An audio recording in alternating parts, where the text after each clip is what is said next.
And shout out to this guy that said his favourite moment from this season was Brazil 2017. That was... Whether you like it or not, and believe me, I absolutely hated it. Lewis Hamilton and Mercedes have been the best driver-team pairing in F1 history. Certainly the most successful. And for it to come to an end, the way it came to an end in Abu Dhabi, I felt was a microcosm of this entire season for Lewis. The negatives of qualifying, the positives, finding speed when it didn't seem likely to happen, finishing fourth, overtaking his teammate. It was absolutely perfect. They entered that race with him and George Russell level on points in their time as teammates. So with that overtake, that brilliant overtake on the last lap of the race, Lewis Hamilton can officially say he beat George Russell in the 3 years they were teammates. This has truly been the end of an era, the end of one of the most, if not the most dominating eras in F1 history between Toto Wolff and Lewis Hamilton. In Toto, you'd have one of the greatest, if not the greatest, team principals of all time. And in Lewis Hamilton, you'd have one of, if not the greatest drivers of all time. And throughout that period where Lewis Hamilton won 6 world titles, they dominated F1. They set new standards in F1 for everyone to follow until Red Bull came with Max Verstappen. Because the 8 years of the Mercedes success, the Toto times Lewis machine, was so unstoppable. Maybe boring for the fans, but for Luther, if he stays true to himself, when he likes it when a driver dominates a season like Max Verstappen did in 2023. And I'm asking you this question to you guys. Is there a more successful team partnership than Lewis Hamilton and Toto Wolff? Because in my eyes, there isn't. They are the most successful. The numbers do not lie. Lewis and Toto Wolff have won more Constructors Championships in a row than any team has ever done. They've won more races, won more Drivers' Championships. They've just done stuff that no one had ever been able to do in the sport before. But when I look back at Ferrari, I look back at Jean Todt, Ross Brawn and Michael Schumacher, that trio, the three-headed monster that Ferrari had in the early 2000s, that run of championships, including the 1999 Constructors Championship. I know Schumacher didn't win the Drivers' Championship that year because he missed 6 races and broke his leg, but that run of years where they've just won and blew away the competition. The 2002 season, when Michael Schumacher didn't miss the podium once. Mercedes can't say they had that. Mercedes can't say that Michael Schumacher held the Drivers' Championship for the longest period of time that anybody has ever done until Max Verstappen broke that record. So for me, I think that's the greatest. But it doesn't take away from what Lewis Hamilton and Mercedes have done. But there were times where, as a Ferrari fan, it probably was my delusion, I thought that Vettel had a chance of winning championships. If you look back at those years, people gave Ferrari battles, but no one really thought that Michael Schumacher was ever going to lose those titles. Look at what Juan Pablo Montoya said. Everyone was afraid to battle them. Was anybody really ever afraid to battle Mercedes? At times, I respect when Luther talks, because when he talks, I listen. Sometimes I listen to think, wow, I've learned something here.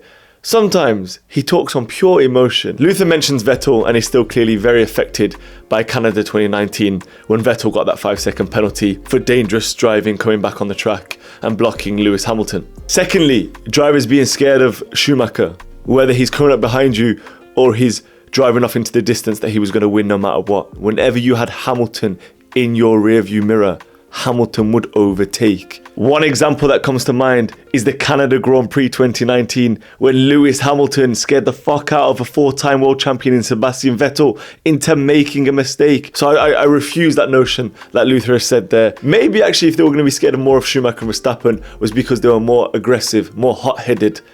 But I would genuinely think the same was for Hamilton, and that's why Verstappen and Hamilton clashed so much the way that they did in the 2021 season. Going back to the team partnerships, it's very interesting how F1 throws us these partnerships. As Luther and I have mentioned before, we had the Jean Todt, Ross Brawn, Schumacher. You've had the Christian Horner times Sebastian Vettel, Christian Horner times Max Verstappen. The interesting one is whether Lando Norris can become that partnership with Andrea Stella.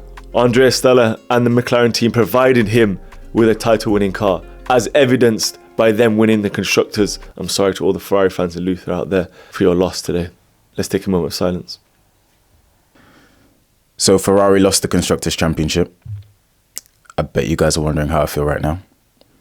Yes, I did guarantee Charles Leclerc would win at Abu Dhabi.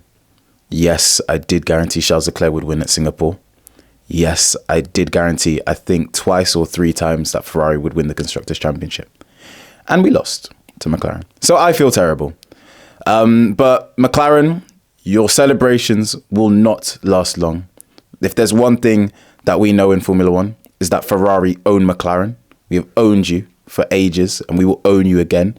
Charles Leclerc will beat Norris next season for the Drivers' Championship. In fact, Norris isn't even going to be the one battling Charles Leclerc for the championship. It will be Piastri, if there's one of them. Lando Norris has already failed to put 1 star on that partnership with McLaren. Will he fail next year again? I'm going to quickly answer that question. Can Lando Norris and Andrea Stella join that group? No. The Abu Dhabi Grand Prix was a horrible day, guys. It was a horrible day until a couple of minutes after the Grand Prix ended, I realised, new agenda. New agenda begins. Hit me up. Lando Norris failed to win the Drivers' Championship in a car good enough to win the Constructors' Championship. New agenda, ladies and gentlemen. New agenda. And to be honest with you, I was really sad. I'm watching Charles Leclerc battle through that grid. 19th to 8th in the first lap. Did you see that overtake into turn 5? 4 people.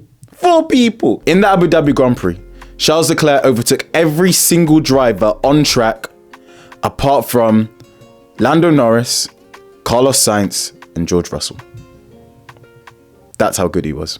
And it's hard to look back at the season. It was such a good season for Ferrari, especially the end of the season.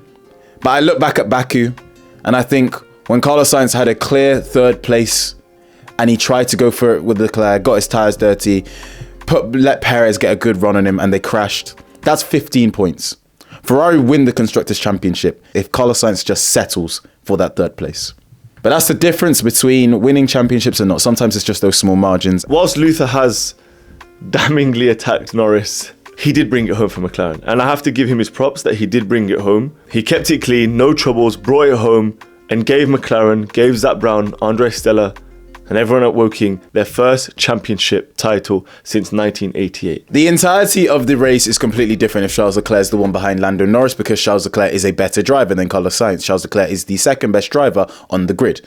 It's simple as that. As much as I literally despise McLaren, I will give him credit. When you look at the start of last season, Oscar Piastri DNFing on his first race in Formula One, and Lando Norris pitting, I can't remember how many times before finishing last in Bahrain.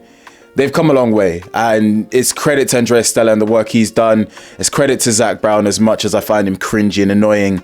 They've come a long way, and they really have made a car that has looked absolutely incredible throughout the entire season. It'll be interesting and fun to see them battle with Ferrari over the next season. The experience of Lewis Hamilton versus the young fierceness of Oscar Piastri, and the Charles Leclerc who's just better than Lando Norris. Credit due where credit is due for McLaren. And it's rightly so that we talk about their success this season. And for anyone who didn't know that much about McLaren, how they were on the brink of leaving the sport in 2020 when COVID hit. They were saved by the big dogs of Bahrain. They had to sell their Woking HQ just to then lease it back. The injection from Bahrain helped them restart production. In 2018, they had no sponsors on their car. The car finished 6th in the championship. And 2024 shows the fruits of their labour. From where they once were to where they are now, the current champions of the world. This season was absolutely perfect for me. Charles Leclerc won in Monaco. Charles Leclerc won in Monza. Charles Leclerc came close to finishing 2nd in the Drivers' Championship, but didn't. But him winning those 2 races and adding on the Cota Masterclass was a spectacular season for me. But if I had to pick one of them, it would be the Monaco win. After seeing Charles Leclerc be so unlucky in his home race all those times, to watch him finally do it, to hear his crying and his screaming after winning the race, and see him lift up that iconic Monaco trophy, there's nothing for me that was better than that moment this season. Lewis Hamilton's win in Silverstone, generally one of the best ones as well, because it always reminds me of Lewis at Silverstone. He is one of the few drivers that really celebrates with the crowd when he wins a home Grand Prix. He always gets the flag, firstly in the car, then he goes out and gets the flag, waves it in front of the crowd. This one when he cried with Bono because it was the last time that he was going to be working with Bono, the last race for Mercedes at Silverstone together, he won it. So that hit deep, that hit us. But even if you're not a Lewis Hamilton fan, surely that hit you. Lewis at Silverstone, with how he celebrates with the fans, always reminds me of 2021 when he knocked Verstappen out. Verstappen was in hospital. Lewis milked it. And the reason why I say this is because we have it now with Max and George. This is another moment, one of the best moments. We're getting this. F1 needed this. We had it with Max and Norris. And then, I actually don't think Norris will ever beat Max like that in the war of words. But George Russell's not taking shit. This is the posh boy that's not taking shit from Max and will take it to him, and Max will give it back to him. We needed moments like this. Please let that continue into 2025. And on the topic of rivalries, one of the narratives this season that carried on from last season was the turbulent relationship between Gasly and Ocon. Since they were kids, the two French boys from the same place in France, in Normandy, that joined as teammates for Alpine. But when they finished P2 and P3 in Brazil, we saw this wholesome moment between them. But we asked you guys what your favourite moments were from this season. If you don't follow us, surely you've seen it up there. Why are you not following us?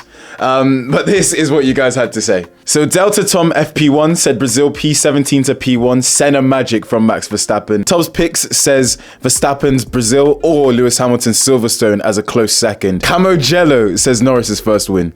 I remember being angry when Lando Norris won his first race because I thought that Carlos Sainz could have won that race. We had a couple Norris first wins, a couple of Charles Leclerc winning in Monaco's, so many of the Brazils. And shout out to this guy that said his favourite moment from this season was Brazil 2017. That was